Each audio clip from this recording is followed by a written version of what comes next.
Dear Patriots, before the news starts, please subscribe to our patriotic channel by clicking the subscribe button. Give us a thumbs up to this video. Don't forget to leave your opinion below in the comments section. Share the news on Facebook and Twitter so your friends see it. Thank you. Lou Dobbs just broke and told the world Obama and Hillary's massive secret scandal. Fox News' Lou Dobbs had on the author of Clinton Cash Peter Schweizer on Friday to talk about the deep state attack on our elected president. There is no clear statement as to why we would give up, for any reason, any price, 20% of our uranium in this country. And that is a question that is left open still unanswered. And secondly, have you ever heard of anyone putting $145 million, at one moment, into the hands of the Clinton Foundation? And the answer is, of course not. These questions, most basic and fundamental, were armed by the very committee made up of the very agencies, departments, and individuals responsible for national security. This is the biggest Obama scandal. I think it may well turn out to be the biggest scandal in American political history. As reported earlier, the Obama administration approved the controversial Uranium One deal with Russia that handed over 20% of our uranium capacity to the Russians. According to Circa News, the bribery was set up like a Hollywood movie. The bribery schemes included delivering thousands of dollars in yellow envelopes, laundering tens of thousands of dollars in briefcases, or wiring thousands of dollars through shell companies through the Seychelles Islands, Latvia, Cyprus and Switzerland, to name a few. Loretta Lynch also blocked the FBI from testifying to Congress. It seems that Lou Dobbs is correct and that this is the biggest U.S. scandal in history. Share this if you think it's time to arrest the Obama administration. What they did was criminal.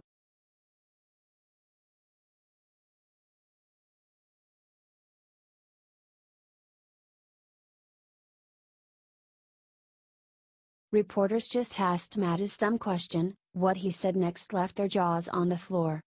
General Mad Dog Mattis just issued a terrifying threat to our enemies. Unlike previous administrations, he's willing to fight to win. While taking questions on Friday about a mission in Niger that left 4 American soldiers dead, Mattis slammed the media's relentless speculation about the event. One point I would make, having seen some of the news reports, the U.S. military does not leave its troops behind, Mattis said. I would just ask that you would not question the actions of the troops who were caught in the firefight and question whether or not they did everything they could in order to bring everyone out at once. Then, Mattis addressed the broader issue about war, and his stance should scare anyone willing to fight the United States under Mattis' watch. At the same time, war is war, and these terrorists are conducting war on innocent people of all religions. They're conducting war on innocent people that have no way to defend themselves. I would just tell you that in this specific case, contact was considered unlikely, but there's a reason we have U.S. Army soldiers there and not the Peace Corps, because we carry guns. Finally, we have a military leader in the White House that's willing to win wars that they start. Previous administrations were far too worried about optics and humanitarianism, but Mattis is willing to kill. Comment Go Mad Dog. And share if you're happy to have a defense secretary that is willing to win our wars. It's about time.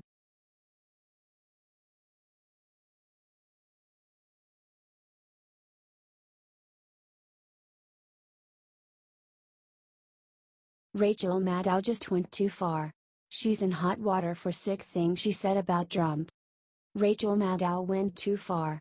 She's in hot water for sick thing she said about Trump. Rachel Maddow has finally gone too far, even for liberals.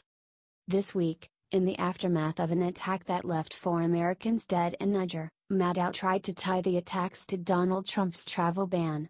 The monologue took up the first 25 minutes of her Thursday night show. The host also claimed that the ban had an immediate effect in emboldening ISIS attacks. Seriously? These are two unrelated topics that the host is trying to push together in order to serve her own anti-Trump agenda. She doesn't care that real soldiers are dead. She only cares about attacking the president. Even the left couldn't contain their confusion. According to Fox News, the leftist Huffington Post published an article called "What the Hell Was This Rachel Maddow Segment?" The article quotes Laura Shea, a professor at the Colby College Department of Government, who said, "Everybody that I know is appalled by this. I would like to think that Madow's researchers are more responsible." She also said that any expert would denounce the theory. So why did Madow do it? Because she's not an expert. Describe Madow in one word and share if you think she's terrible. This is fake news at its absolute worst.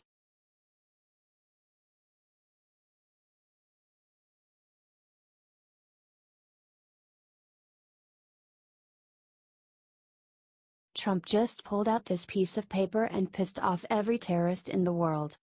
President Donald J. Trump has now beaten ISIS in Raqqa with the help of his incredible military leadership. Here is his statement on the issue. Actually, hold up. Before we get to Trump's statement. Statement by President Donald J. Trump on the defeat of ISIS in Raqqa.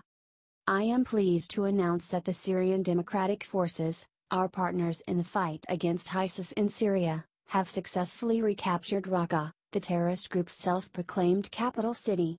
Together, our forces have liberated the entire city from ISIS control.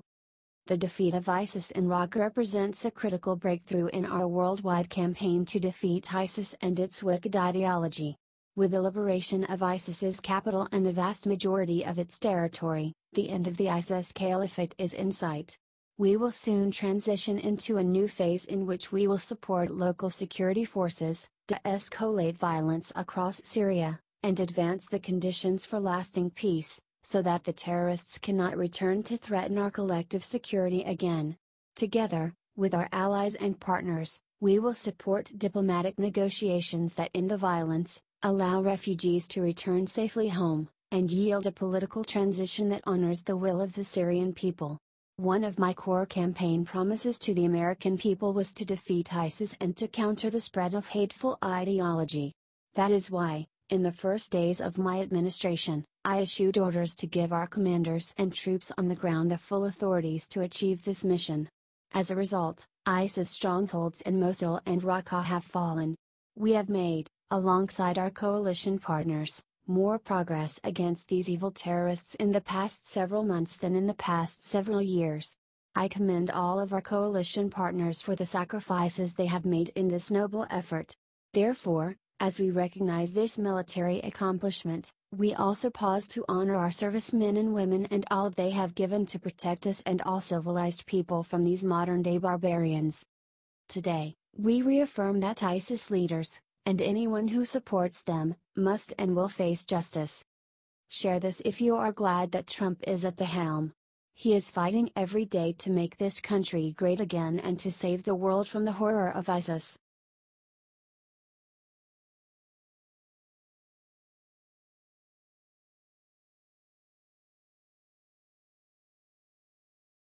Witness just came out against Robert Mueller. Look what dirty secret they have on him. Despite what the media tells you, Robert Mueller is on track to not have as much of a record as most Americans would believe. Boston-based lawyers Harvey Silvergate penned an article for WGBH this week and talked about how Mueller, acting as United States Attorney at the time, tried to entrap him on fake drug charges. Oh. Is Robert Mueller a dirty cop? See below. According to WGBH and former Assistant U.S. Attorney Sidney Powell, as acting United States Attorney in Boston, Mueller is guilty of prosecutorial improprieties. From WGBH. When Mueller was the acting United States Attorney in Boston, I was defense counsel in a federal criminal case in which a rather odd fellow contacted me to tell me that he had information that could assist my client. He asked to see me, and I agreed to meet. He walked into my office wearing a striking, flowing white gauze-like shirt and SAT down across from me at the conference table. He was prepared, he said, to give me an affidavit to the effect that certain real estate owned by my client was purchased with lawful currency rather than, as Mueller's office was claiming, the proceeds of illegal drug activities. My secretary typed up the affidavit that the witness was going to sign. Just as he picked up the pen, he looked at me and said something like, "You know, all of this is actually false, but your client is an old friend of mine and I want to help him." As I threw the putative witness out of my office, I noticed, under the flowing white shirt, a lump on his back. He was obviously wired and recording every word between us. Powell said that people like Mueller convict people for sport and that they will make sure that whatever needs to be done to get that conviction. We need to stop this Mueller investigation right now. If Mueller is the person that Powell says he is, then this is horrible. It's double horrible when you think that Robert Mueller was the head of the FBI from September 2001 to September 2013 and operate until James Comey took over in 2013. Robert Mueller has his hands all over the Clinton Uranium One scandal that is heating up. Share this if you think that it's time that Mueller investigation to be stopped. Where the hell Jeff Sessions right now?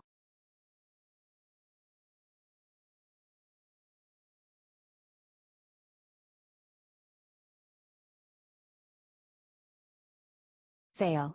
LeBron James tries to insult Trump voters, but makes himself look like a total moron instead. Professional athletes should really stop talking about politics. But if they did, we wouldn't get hilarious quotes like this. This week, LeBron James was asked why his state voted for Trump. His answer is as ironic as they come. "I don't think a lot of people was educated," James said. Look at that quote. Really think about. Isn't it hysterical? And he wasn't even done.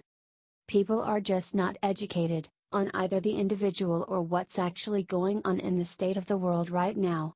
Not that particular state, but the state of the world, James said, before sticking his foot in his mouth once again. I don't think a lot of people are educated, and they make choices and say things that's uneducated. Hopefully, James isn't asking people to be educated by an adult man who still can't conjugate his verbs, because that would be an uneducated thing to do. Describe LeBron James in one word and share if you think he is a moron. Signs point to yes.